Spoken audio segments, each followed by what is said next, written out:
Dear participants, welcome back. We have reached our final part of the conference in which we will discuss the topic of well-being, which has been mentioned quite a few times throughout the day. So we will discuss this part with Kevin Hawkins. Kevin has worked with adolescents and young people in various contexts for over 30 years. He worked as a teacher, school head, and a social worker all over the world. He's a regular speaker, writer, and presenter on the topics of well-being, leadership, mindfulness, and social and emotional learning in education. Kevin will tell us more on fostering the well-being of teachers and trainers. Mr. Hawkins, the floor is yours. Can you just please turn on your microphone? Thank you, Katerina, and congratulations to you and your team and everybody who's put this conference together. I've been really enjoying the whole day. Lots of very diverse perspectives and ideas, so thank you. Thank you. I'd just like to invite everybody, just as by way of kind of arriving together in this virtual community here, just to take a moment and see if we could just take 3 conscious breaths, just to see how that feels when you just sit for a moment and just take 3 deeper breaths.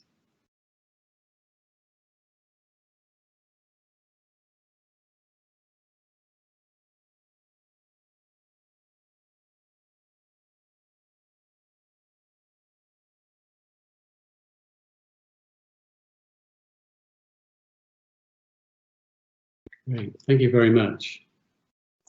Well, I'm just going to share my screen with you now and show you some slides. And hopefully, can you see my presentation now? Yes, we can. Great, thank you. So, I'm actually speaking to you from Spain, just outside of Valencia, where I live. And Spain, like so many places, has been very hard hit by the virus, and so much suffering and fear and anxiety around, of course, not just here, but all over the world right now. So many people having to adjust to this new situation, and so many educators who've been through a lot, as we've been hearing today, having to really in a short time adjust the whole way of approaching teaching. And the uncertainty, of course, still continues with the virus, but also with, as again we've been discussing here today, how is school looking for our students as they're coming back at the end of this year or beginning to prepare for the new term and the new year? How will learning look? How will it feel when we're back in the classroom? And maybe there'll be a mixture of online learning as well. How will we manage all of those things? We've been asking this question of a lot of educational leaders and teachers recently, that disruption ideas and education is not a new idea, but this is a very big disruption. So can this time of disruption, can it help us to shift the focus of our schools and our education systems towards a greater emphasis on well-being? We know it's become more apparent, the need for social emotional well-being during this time and mental health, but also can we use this as an opportunity to focus ourselves and our schools and our educational policies on what really matters, to ask these deeper questions about what are we doing at school and what really is important. It's a great opportunity for us to visit this. And I'd like to start just by asking you a similar question for a moment. And I'd like you to see if you could just bring to mind a child.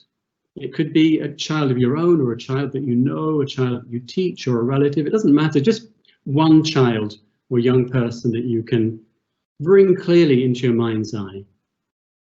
And perhaps if you're comfortable, just allowing your eyes to close for a minute and just see what comes up for you when I ask this question. With this child in mind, what do you really want for this child? And you may have all sorts of ideas bubbling up, and just see if you can let one word or phrase come to the surface. When I ask you again, what is it that you really, really want for this child? Thank you. And feel free to put a word or phrase into the chat. And have a look here at some, this is from the first time we ever did this exercise with a group of parents, and see if there's any similarities to your own ideas. A lot of people, when you go to this kind of heart level about what's really important for life and learning, come up with these similar universal values. It doesn't matter where we ask this, and what culture, or in what kind of schooling environment, parents and teachers come up with the same kind of deeper qualities and values of health and well-being and safety that we want for our students, for our young people. So our question is, how do we then maintain a closeness in our learning systems that will actually allow children's everyday experience to touch closer to these values that we think are important? At this conference recently for international school heads, we were looking at the question of healthy learning ecosystems, and that statement was there that what we value should end up defining our ecosystems, but does that always happen? And very often we have to avoid, don't we, that we don't really want to keep valuing what it is that we measure. What's important is that we learn to measure what we value and get education closer to these deeper skills and qualities that we want for our young people in this 21st century, which is so challenging right now. And there's a lot of awareness these days in education and in business worlds that for relationships, but also for life and learning, the emotional intelligence skills are so important and complementary to other skills that we develop. But we also know, don't we, that our schools tend to be better at dealing with analytical, critical skills and not so strong on working this area of social and emotional aspects of life and learning. And in this way, our schools reflect but also perpetuate the imbalance that we see in the world around us. We see very obviously now the inequality that we see all around us in terms of inequality, in terms of gender, in terms of economics, racial equality, social inequality. And in some ways, when we look at this, we can see this as an imbalance, if you like, of heart and mind. There's no doubting, is there, that as a species, we humans are incredibly clever, technologically very strong. The ability to land this Mars rover on the surface of a planet remotely, so far away, incredible technological skill. But we're not so clever, are we, when it comes to sharing the planet with each other? And we're not so clever when it comes to sharing the planet with other species. So we may have cleverness, but very often we lack wisdom. And in fact, the combination of cleverness and technological strength without the ability to always think things through well can be destructive. And we know increasingly that our existence on the planet is now more fragile than we'd imagined possible even 20, 30 years ago. And we also know that the planet will soon be in the hands of the young people that we're talking about in these sessions here today, our children and our students. And it's such an important time to be focusing on the needs of young people. Across Europe and around the world, rates of anxiety and depression have gone up hugely over the last decade. So we want to really equip the young people of the future with the skills they need. They need to have this balance of heart, mind and body, this balance and foundation of physical and also mental and social emotional health and well-being. And if we really want to be able to see the whole child, to be able to help her grow up in a world where she can work creatively and collaboratively to deal with the complex challenges that are facing the next generation, then we need to be equipping her now with a full range of human capacities, not just a narrow range that for historical academic reasons we've decided is the job of school. And we can do this by beginning to focus increasingly on well-being as an outcome from school, as well as a process within school. Well-being for students, but also well-being of teachers and parents and support staff for whole school communities. If we look, there are so many opportunities within our school and university environments to really further and develop these social emotional skills, these self-awareness skills and relationship skills that are so important in life and learning. And we also find that training in things like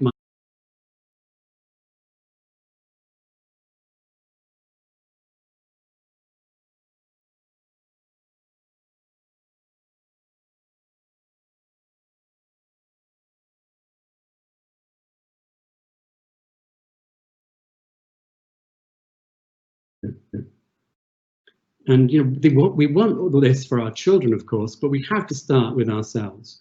What we want for our children, we need for ourselves. There's no doubt, is there, how highly stressful teaching really is, even before the COVID changes that we've had to adapt to so quickly.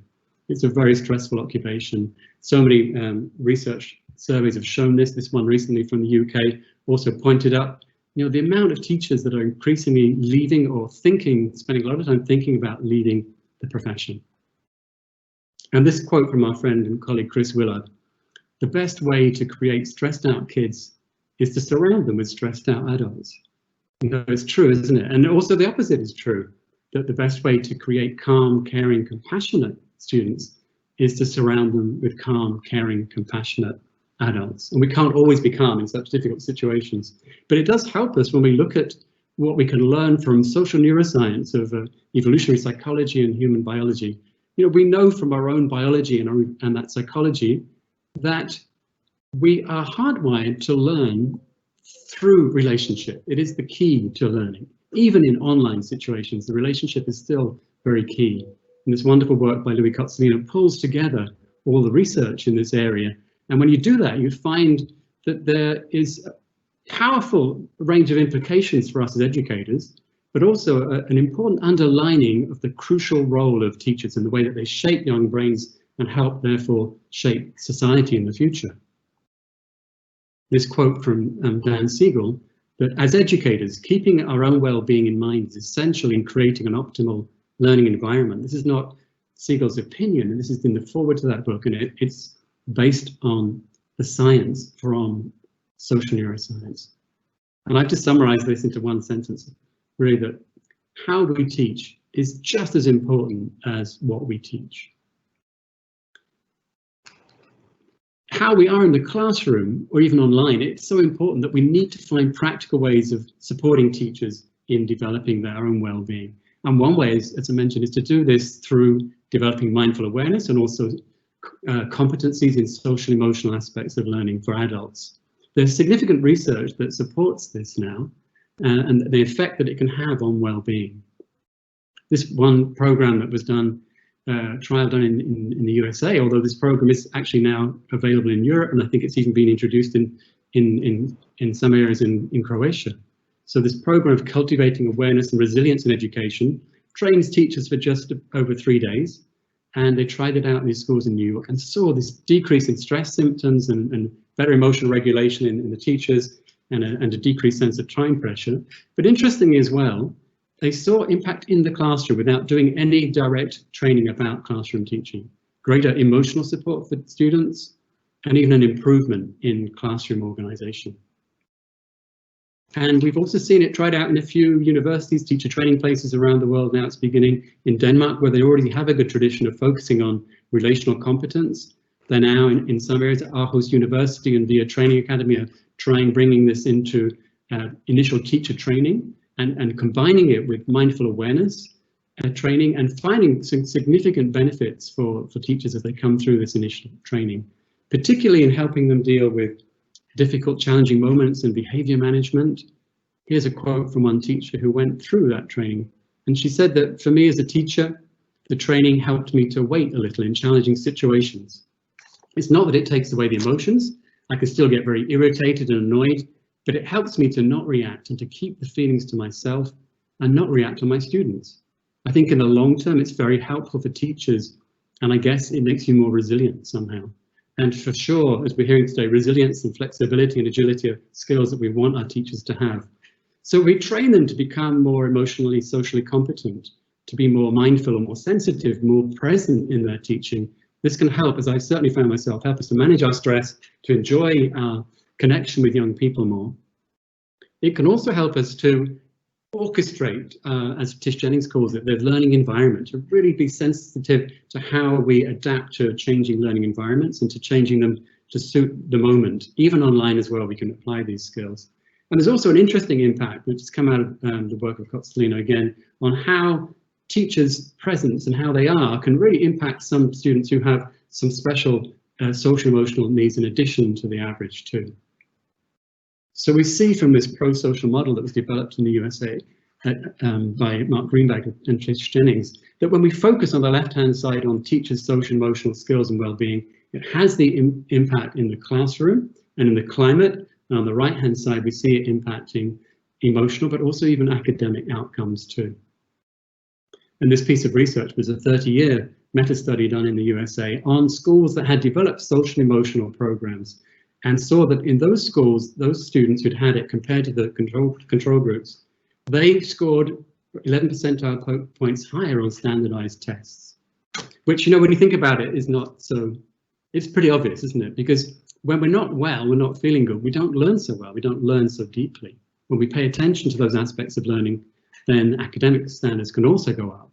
And they even 2 years ago tracked those students through in over 3 to 5 years after that study, and found significant better performance rates at academic level, graduation rates, better social emotional skills, and a significant reduction in conduct problems and drug use. So the evidence is there that it's worth putting the time into it. And if we do, we're not out of line with some of the most interesting and progressive movements that are happening in the wider world around us, as we see New Zealand last year making well-being its priority in its budget, and Iceland and some other countries now following in the footsteps of Bhutan and putting well-being ahead of GDP, really prioritizing that for their people in their governance. And this also lines up with the work of OECD and Andreas talking this morning, that when it comes down to it, the 2030 framework they developed is so beautiful, also focuses on shaping a future that is built on the well-being of individuals, communities, and the planet. And when countries begin to revisit curriculum areas and have this sense of seeing the importance of seeing well-being as a driver alongside academic achievement of our schools and institutions, then in Wales they have now, for 2022, prioritised health and well-being as one of the 6 learning experience areas that will have equal weight in the new curriculum. And more than that, they're also prioritising this approach where well-being of students and teachers and all is placed at the heart of school. And interestingly, they've also developed a plan to support this in the classroom and for teachers through using mindful awareness training in that area too. And I just want to congratulate, you know, the council and this movement here that's happened over this last year to look at this area in the report that you've produced, for highlighting the importance of well-being in learning and for teaching as well. Really important work that's been done, and it can help, I think, countries with a framework where they can begin to bring in initiatives that can support well-being at the teacher level, at the school level, and at the educational policy level. And I just want to end, you know, in my last part here with just a couple of recommendations as we go forward. This is a time for action, but it's also a really important time for leaders, policymakers, everybody to start listening more, to really go out there and find out from stakeholders more what it is that their experience is, to hear those different perspectives, and to have a discussion about how well are we in this school community? You know, how balanced is life here? What can we do to improve it, whether you're a student or a parent or a support staff worker or a teacher or a school leader? And to enter into dialogue in ways that are carefully structured so that we can really speak and listen in a way that we really open and hear each other in this way of inviting stakeholders in, and to survey, to ask people, as again they did in the UK, with a really robust index that they say gives them now the chance to compare the changing picture of mental health and well-being of their educators in the UK. It's a really useful tool to have available. And especially, I would say, to invest. I know times are going to be more difficult with budgets, but this is the kind of investment that is short-term and then impacts teachers and students for the rest of their lives. If we can invest in well-being, in initial teacher training, in-service teacher training for leaders and for school teacher leaders and aspiring leaders in schools as well, we can focus on helping them develop well-being for their own self-care and their own sustainability in work and lower attrition rates. But also we can help develop an ability to really open up well-being as a way of transforming and changing our school ecosystems. And you know, we saw it in the data today, and we've been saying this for a long time, that in many countries where we go, education is valued very highly, but teachers sometimes are valued less highly. And in some schools that's true. And actually as teachers, very often we undervalue ourselves, but our role is very important and very powerful, and it needs support from the community. And so to finish here, we're really talking about shifting the focus in a way that well-being can help transform our learning ecosystems and put it alongside academic achievement as a driver of what we do in institutions with young people. It's so important for our futures. And that we do this by starting as educators with ourselves. And that begins to impact our teaching and our students. And then we can begin to have a bigger impact on our school cultures and ecosystems. And I love this quote from Thich Nhat Hanh, that happy teachers change the world. But actually, when I first saw it, I thought, you know, I don't know, teachers can't be happy all the time. It's not an easy job. But now I think I get it more, because I understand that when we are well, or as well as we can be in this moment, when we're taking care of ourselves as best we can, then we are having a bigger impact. We are modeling for our students how to take care of ourselves as well. And we're helping them learn to take care of themselves and to take care of each other. And importantly, to help them learn how to take care of our planet. And if ever there has been a time when we have needed a generation of young people who are engaged and equipped and ready to take care of this planet, then this surely must be it. Well, thank you for your attention this afternoon, and also to thank the Croatian presidency for its year of presidency here, and for making room for this important debate on education and the space for well-being within that. Thank you. Thank you very much, Kevin. You have highlighted really quite a few challenges that were put in front of the teachers. As you mentioned, teaching is not an easy job.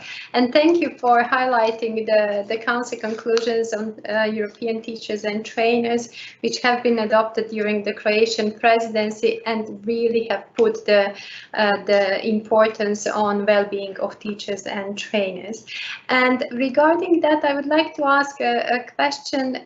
You mentioned that teaching is not an easy job. So yes, that is also connected with the attractiveness of the profession, and subsequently with their retention in the profession. So could you share with us your thoughts? What could teachers themselves do for their own well-being to make their profession more attractive and to attract more young students into the profession? Yeah, I mean, it's a huge question, a brilliant one, but I mean, at the heart of that, what I'm saying, I guess, here is that if we make well-being key, so that if you come into a profession where your health is really valued and your ability in such a social occupation to connect with young people is seen as a key skill, that we help support and develop those key skills, we can keep that joy of teaching that many of us have when we come in and begin to lose after a while. We can help to maintain that. So we started with initial teacher training, and we keep supplementing it through in-service teaching to bring us back to what nourishes us as educators and what keeps us wanting to be engaged with young people. And when we see the impact that that has, then it becomes a positive cycle that actually feeds us. When we're connecting more with our students, they're learning more, engaging more, that's nurturing us in itself. So I think we really have to focus on this idea of, as you've got it in the title, fostering and nurturing self-care for teachers. Thank you, and the participants have shared with us also their thoughts that well-being is also included in several projects. And there is one more question from Sarajevo. Basically, the question is, how do you provide this kind of support to the teachers? Do you organize trainings, or is it one on-site support, or how do you imagine it would be most useful? Yeah, it's the most effective models at the moment are where you have outside facilitators come in, or you go on a training course, and some of these are actually available online these days, really good ones too, where you may do a course in your own awareness training and awareness of emotional intelligence, and there's very practical skills that you can develop quite simply. I found that for myself, certainly as a principal, when I started doing this training, those skills really helped me to ground myself and to calm myself and to connect more. So those key social emotional skills can be taught through those kind of classes. They don't work so well for the teach the trainer model. If you just send one teacher from a school to get the training and say come back and then teach the rest of the faculty, it's difficult because you really have to own this inside for yourself before you share it with other educators or even with students. So some schools over time have developed the ability to run in-house programs because they've got quite well-trained facilitators within their own environment. But really it's a question of looking for some I put some resources actually on the conference website. If people go to, I'm not sure exactly where they'll be, but there will be some links there in my area from today's talk about ways to look for different areas of training. Excellent. Thank you ever so much, Kevin, for this presentation. It was really inspiring and excellent food for thought, and I believe that the teachers among ourselves really enjoyed it. So thank you very much for participating at the conference, and yes, your presentation will be available on the website of the conference itself. Thank you very much. Very much, and thanks again for a wonderful day. So towards the end of the conference, we will remind you of the key messages from our 3 sessions. And I will start with the key messages from the session on pedagogy in virtual environment. And definitely teaching is not easy, and summarizing first session is also a big challenge. It was really an amazing session, and I believe that you will all agree with you who have actually followed it. There were so many topics to be discussed, but let me summarize the key messages because we didn't have enough time. And on the slides on the screen, you can see basically how our journalism captured the main messages. So we have had an overview from the perspective of a teacher, and at the session it was pointed out that the importance is not just to have digital skills, but also of teachers' adaptability and flexibility to react to the new situations, as this one was now caused by the COVID-19 pandemic.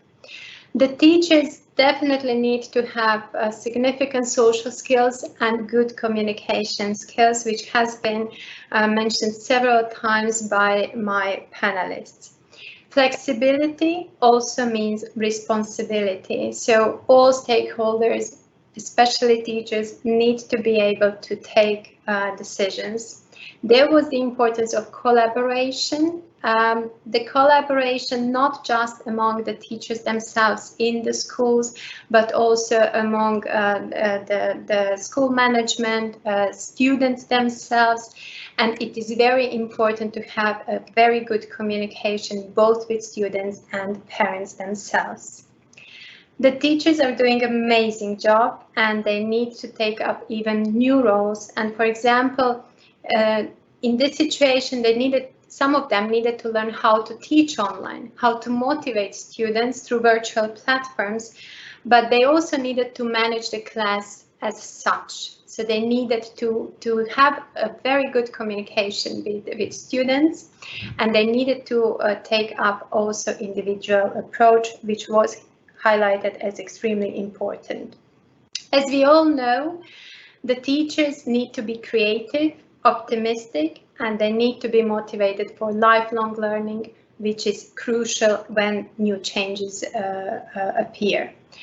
Teachers need to build self-confidence, and they need to be ready to take risk for something new, bearing in mind that digital tool is just a tool, and only in the hands of the creative teachers it becomes useful and meaningful. During the panel, we also discussed that there is a risk of overburdening.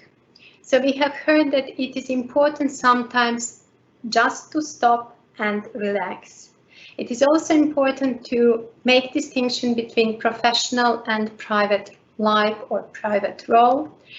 And from the European Commission, we also heard that continuous professional development needs to be a part of the career development of teachers. There has been highlighted the importance of continuous professional development. Another importance that has been highlighted was giving the voice to all stakeholders. Several times we mentioned students, parents, teachers, and it is important that policymakers take all their opinions on board when making decisions. Of course, we must not forget the importance of key competencies, both in face-to-face learning, in virtual learning, or in any form of blended learning. We are now in this new normal, so to say. We are not sure what this new normal actually means. So teachers need to be ready for new challenges, but also, as it has been already mentioned, they need to be able to relax, and they need to be able to enable their students to do the same. Sometimes we forget that we all need some time to relax. So I believe by ending this, that would be the best summary of what has been said. It has been so many topics have been raised. I will put in chat in the questions and answers the list of the documents that have been used in our session. And now I would ask my colleague Nina Vujic to share with us the key messages from the session on involving roles of teachers and trainers in VET and AL. So Nina, the floor is yours. Thank you, Katarina. This is a short summary of the discussion and very fruitful discussion that we had within our thematic session. I would like to thank all participants and panelists once again. During the discussion, we had two presentations. During the first presentation, it was a colleague from CEDEFOP, Irene Psifidou, who made remarks based on the CEDEFOP reports and research done related to the COVID-19 crisis. What was most interesting in the presentation was the remark which said that basically in 2 weeks countries have made a jump into the digital maturity, which in some countries have been discussed for several months or years before that.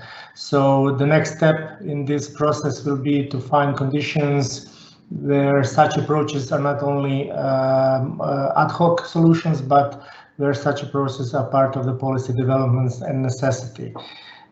In the second presentation, it was an interesting share of findings of the inquiries which were done in Finland related again to the COVID-19 among teachers and by various stakeholders, where it was emphasized that the biggest difference between the VET and general education is its in versatile learning environments, which in VET include both classroom learning, workshop learning, work-based learning, on-the-job training, international environments, and so on. And all of this came under challenge when COVID crisis began.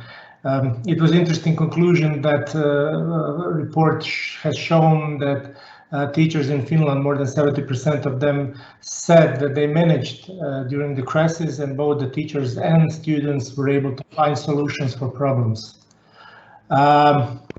In the second part of our session, we had very interesting panel discussion. Unfortunately, we did not have enough time, but we were able to raise some of the questions which relate and are building upon the Council conclusions which were made during Croatian presidency relating to the future of teachers and trainers. And when we spoke about attractiveness, it was said that some of the key points how to raise the attractiveness of VET teacher profession definitely is the quality of continuous professional development and support that is needed to be provided to teachers. Then it was emphasized that teachers need to have a role in the policy making. This is also one of the topics of Croatian presidency, where we spoke about co-creation and involvement of teachers in this part of the policy making. Again, of course, there is the issue of boosting the professional status of teachers, meaning their pay, their salary, career prospects, and so on. Also, one of the aspects that we discussed is the autonomy and collegial support that teachers need to have. Then we spoke a little bit about competences which should be reaffirmed and which new competences have arisen during the COVID crisis and which are important for VET teachers and adult learning trainers. And this is definitely a necessity to develop interdisciplinary approach where it's necessary to develop collaboration between teachers and trainers, people in companies, social partners. Of course, pedagogical skills are not to be left out, because we spoke about a dual role which VET teachers have, where they need to develop both pedagogically, but also related to their sector, their specific technological background that they have. We spoke about importance and ties between schools, VET schools, and companies. This is one of the most important issues that came up during the COVID crisis. That is the fact that vocational education and training was most significantly impacted in the area of work-based learning, because it was not possible to organize practical lessons and apprenticeships for students in companies. And that is something that our concluding remarks said, that there needs to be some better solutions, whether it is the use of the new technology, virtual reality, augmented reality, and so on, to find solutions in case of the COVID situation continues, how to address the work-based learning in VET. Concluding, when we spoke about these competences which are most important for VET teachers, we spoke about teaching in this versatile learning environment, teaching with students with special needs. Definitely, again, is the issue of student-centered methods. We barely touched a little bit about the importance of assessment, and also we spoke about, again, the importance of work-based learning and developing new solutions for that. In the end, it was emphasized the role VET will have in the how to actually alleviate unemployment caused by the COVID, because that will have a crucial role in upskilling and reskilling of people that will be affected by the crisis in their industries and their sectors. Thank you. Now I will give the floor to Anna, who was moderator of thematic session number 3. Thank you, Nina. So from a higher education session, I managed to summarize around 10 main messages that the participants can take with them after the conference. So the European principles for the enhancement of learning and teaching, as well as recommendations of the BFEG Advisory Group on Learning and Teaching, provide an excellent basis for continuation of development of European cooperation in this policy area. So the focus in further developments should be given to pedagogical staff skills development that needs to be supported by a well-established institutional framework, as well as by supportive leadership. Recognition of teaching as a professional activity is required, so that academic staff should be judged on merits of teaching and not only on research. However, institutional approach is important, but is not sufficient. The real impact cannot be achieved by institutions on their own, which we have seen from the Irish example. It could happen only if efficient structures have been set at the national level, and if enhancing teaching and learning is informed and evidence-based.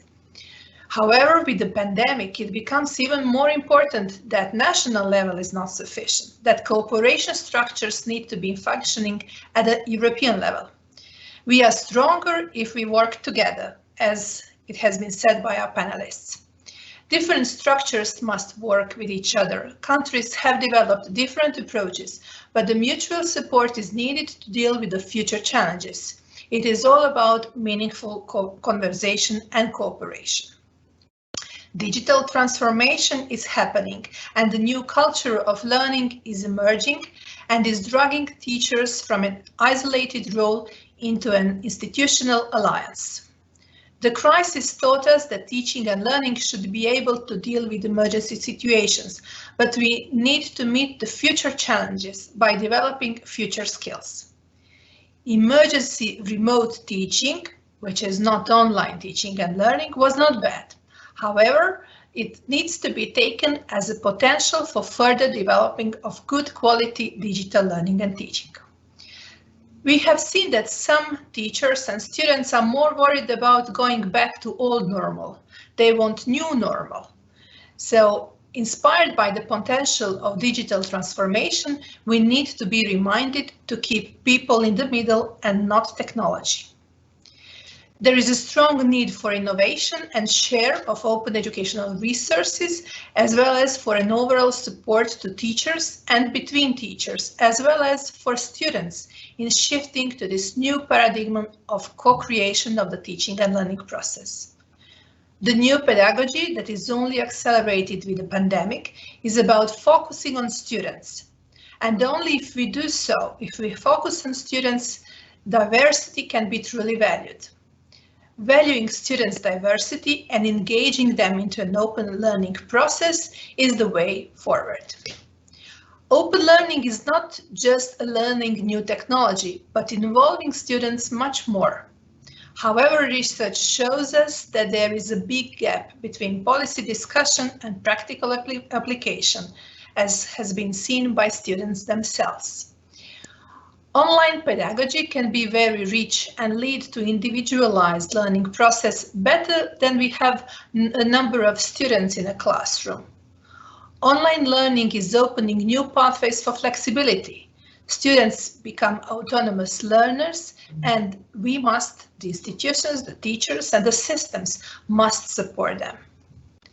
Developing online teaching material is not cheap. Therefore, sharing of resources is one of the benefits of Corona crisis.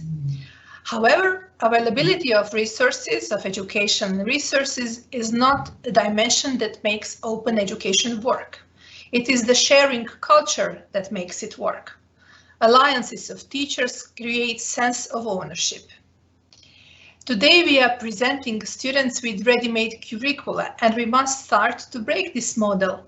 We need to involve students in designing curricula in co-creation process. And both teachers and students need to make a shift in this paradigm.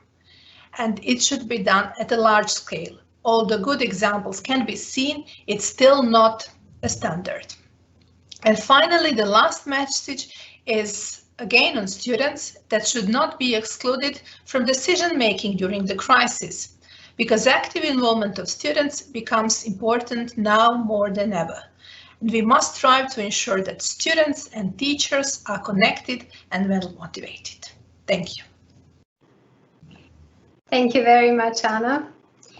And now, dear participants, it was a long but wonderful day for all of us, and we have come to the end of this wonderful conference. At the same time, I'm extremely pleased and happy for this wonderful conference, but I am slightly sad because I need to say goodbye to all of you. But before that, I want to remind you that we have dedicated this conference to the teachers, people who have persistently and patiently turned on the light of knowledge and who help their students realize their dreams.